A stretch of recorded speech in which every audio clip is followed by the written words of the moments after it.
Thousands of dead bees are washing up on a popular beach in Naples. And as you can see, not just dead ones, but ones that are alive, too.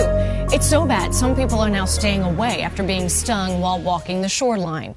NBC2's Delia D'Amber is live at Loudermilk Park Beach, where people say the problem popped up in just the past few days. Dead bees like the one that you see here I'm holding in my hand are showing up by the thousands on the waterline here at Loudermilk Beach. People who visited this beach today say that these bees, dead or alive, are packing a punch if you step on them. You don't realize what you're really stepping on. We try to watch out for them because we know they're there. Shells and seaweed, what people visiting Loudermilk Beach in Naples expect to see wash up in the waves. But recently, something more painful is rolling in with every wave. It's just really between the water and the sand. They're not wasps, they're nice honeybees. Bees aren't buzzing around the park's sticky trash cans or concession stand. Instead, they're squirming around or laying lifeless on the sand. I've been stung a couple of times, and at first I didn't know what it was, but I realized, and then I had an allergic reaction. I was like in this area. It was so painful. My God, yeah. Martha Duff says her painful sting is making her more conscious of where her daughter plays. It really was kind of worrying, especially that I have a baby. I worry about her running up and down the beach. Felice Petty isn't planning on going near the water's edge. Right where you stepped on it. After her husband stepped on a bee. All of a sudden he went, ow! And I had to pull the stinger out. My concern is getting stung because I am allergic. The city of Naples says crews are investigating the problem and will have staff out at the beach Tuesday working to get to the bottom of visitors' questions. Why are there bees? Where are they coming from? And why are they in a very specific area in the beach? Folks in Louisiana are picking up the pieces today following a series of tornadoes. At least 6 have been reported ripping through the state on Tuesday. My backyard is completely demolished. The gates are all gone, and then my awning is gone off my patio. At least 20 people are injured, but there are no reported deaths so far. New Orleans was particularly hard hit, tornadoes tearing across the city, destroying homes and downing power lines. Many are now homeless due to the destruction, while others say they're simply in shock. That's a powerful tornado, you know? It goes straight down.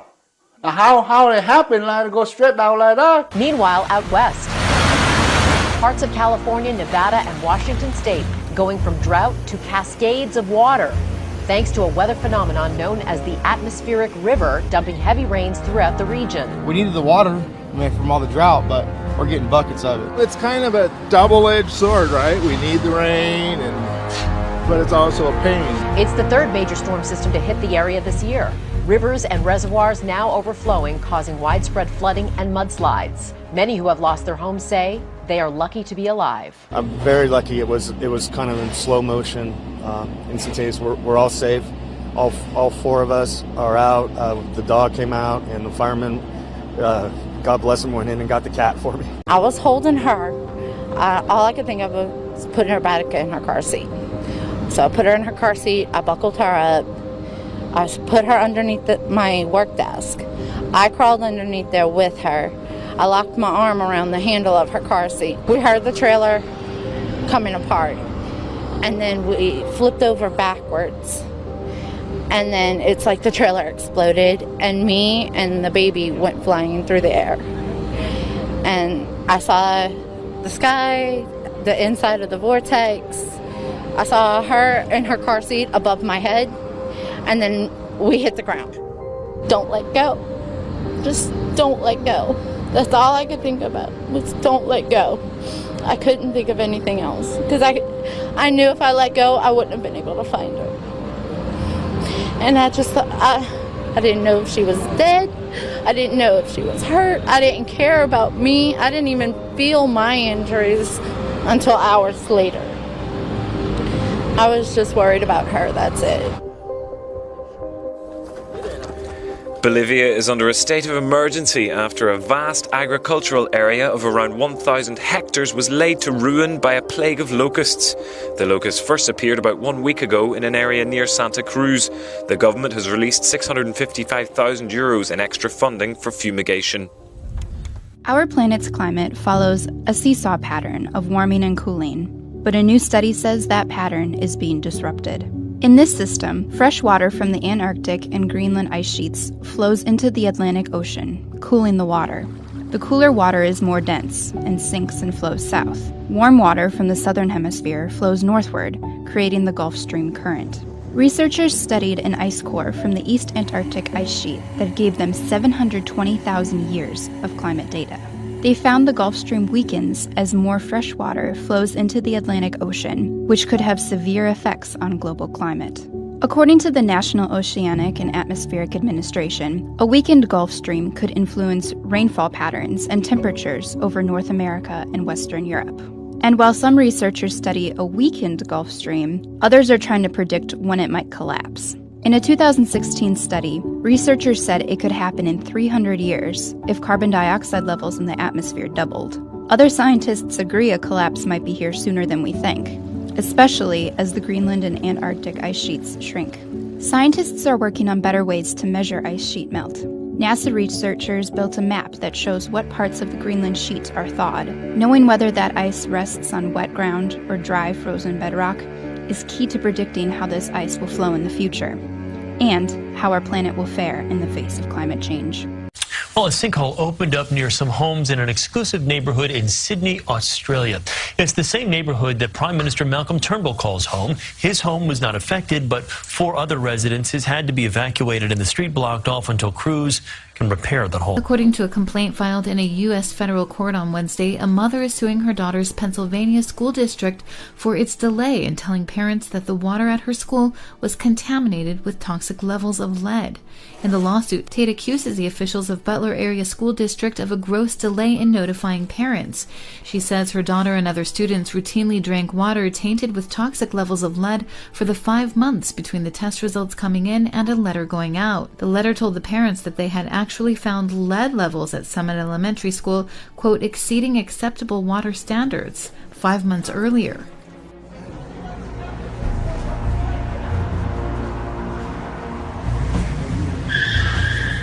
Nossa, filhos da puta!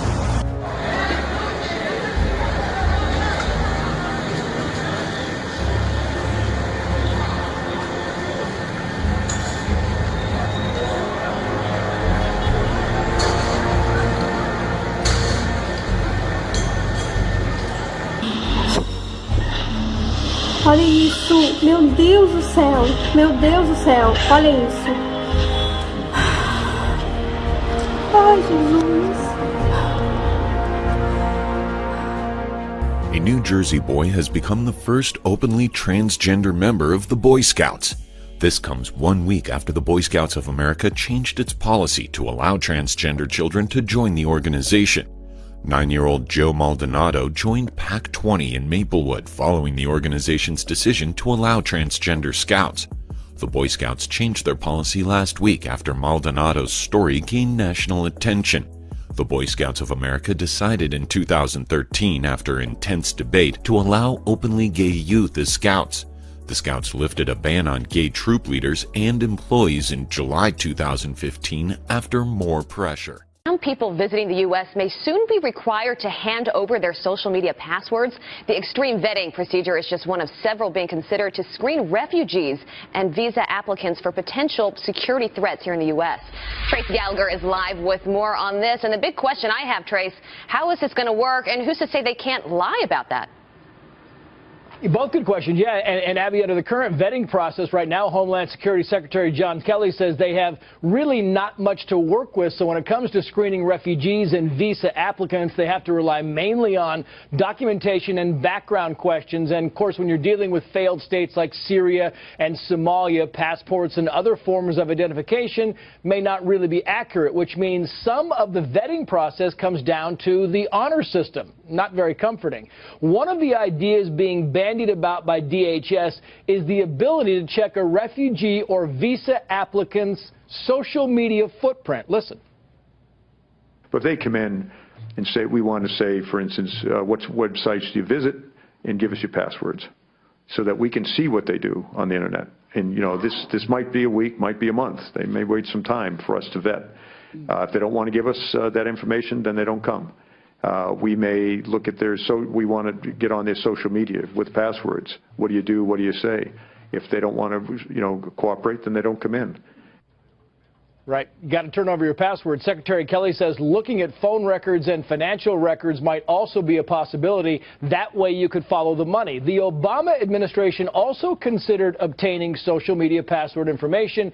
And, for example, if you look at the San Bernardino terrorist, the FBI acknowledges that private Facebook messages sent by the wife, Tashfeen Malik, years before the attack did indicate that they had been radicalized. Now, on the flip side, obtaining password information would certainly generate pushback from privacy advocates, and as some experts point out, fake social media accounts and private accounts are very easy to create, and the bad guys would likely find a way around whatever vetting policy is put into place.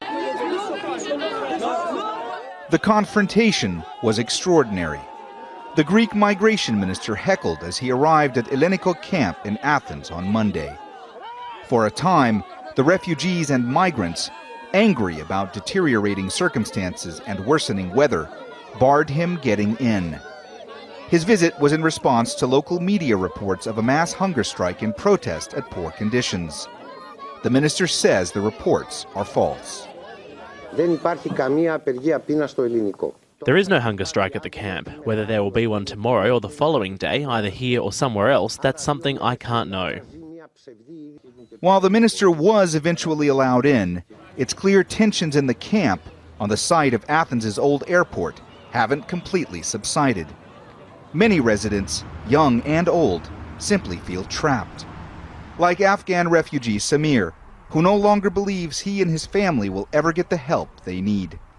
We have only 20 minutes in all the day, hot water. I will say, fix for me. He said, okay, we can fix it for you, but maybe you need a lot of time. 1 year I'm living, they don't bring for us new clothes. No pants, no shirts, no the jacket. Samir doesn't even have a pair of shoes. Just these slippers, which can't keep his feet dry, let alone warm. I don't think they will change anything, like 1 year ago. They're just talking. Activist Petros Konstantinou, who is also a city councilor, says the situation is only getting worse. He isn't surprised there's growing anger. The big problem is the statement between the European Union and Turkey that closed the borders and forced the refugees to stay in this country. This brings desperation to the refugees. Inside Elleniko camp, the atmosphere is grim.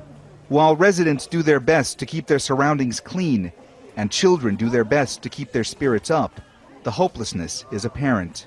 Around 650 migrants and refugees live here inside the old departure terminal. And while Greece's government has pledged to do more to improve their living conditions, all the migrants and refugees we've spoken with here say they believe Greek officials are not keeping their promises. Amid the sadness and despair, there is also irony. For these migrants and refugees who want nothing more than to move on with their lives and are now trapped in a space that used to symbolize transit and travel. Mohammed Jamjoom, Al Jazeera, Athens, Greece. The Justice Department said on Wednesday that an Arizona man has been sentenced to 30 years in prison for conspiring to support the Islamic State in his role to plan a May 2015 shooting in Garland, Texas.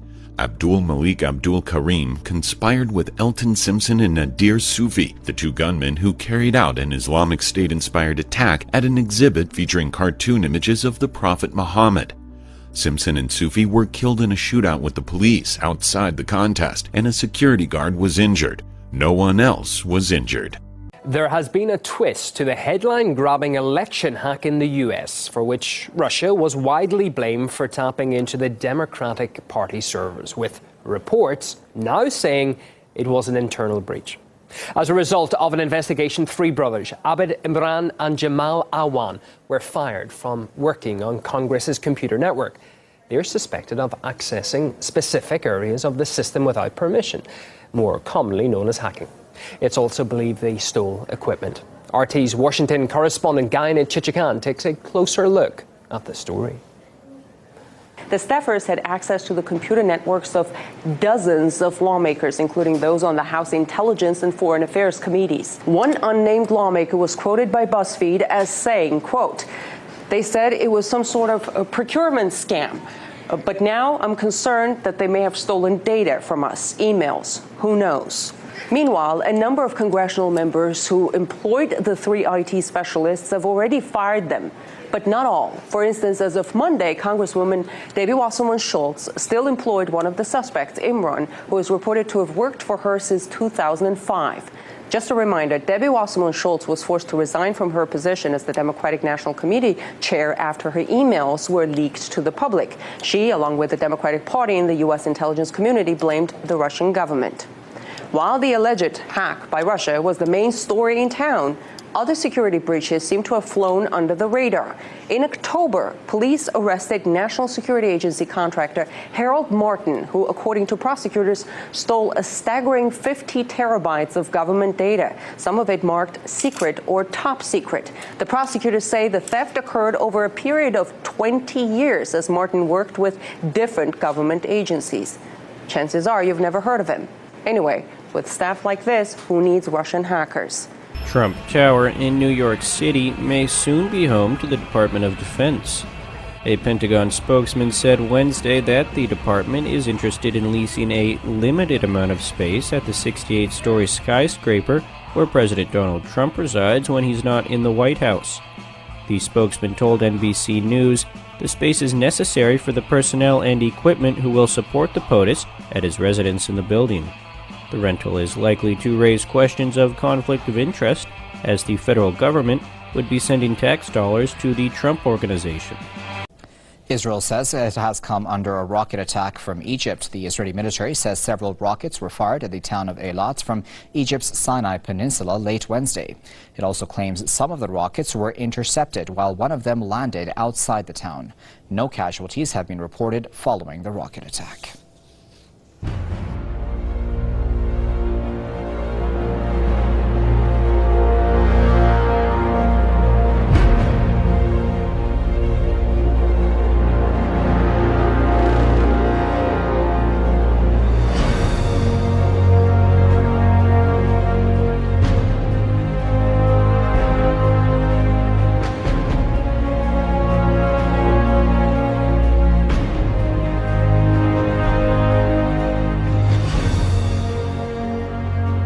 U.S.-backed forces are reporting progress against ISIS, but in Syria, a lot of new weapons are headed to the battlefield. Pentagon producer Lucas Tomlinson tells us where they're coming from and what impact they will have on the 21st century's bloodiest conflict. In a dramatic escalation, Fox News has learned Russia sent the largest shipment of missiles to date to Syria, a month after Russian President Vladimir Putin pledged to scale back his forces there. The White House didn't deny the report. We don't have any comment on this at the time. This comes as Syrian President Bashar al-Assad, in a rare interview, signaled he is hoping for improved relations with the U.S. under President Trump. We have to wait. It's still early to expect anything practical. It could be about the cooperation between the U.S.